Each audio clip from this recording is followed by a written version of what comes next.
Well, some lawmakers are asking questions about Governor Cuomo's move to reroute dozens of state troopers to serve downstate. News 4's Luke Moretti is here with more about the decision. Luke? Yeah, some state lawmakers are asking whether upstate areas like Western New York are left with adequate staffing in the wake of these downstate deployments.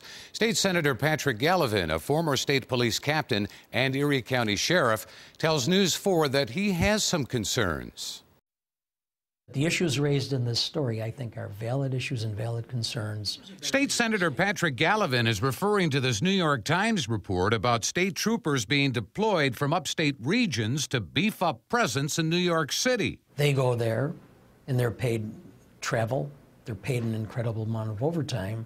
And then the troopers in the rest of upstate are replacing those troopers at overtime. They're backfilling with overtime. That's just something that you can't ultimately sustain.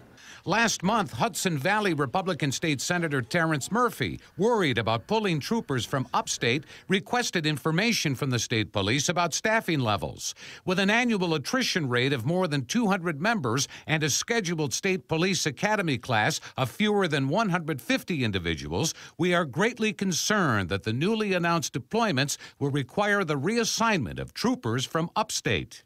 We're going to keep a close eye on it.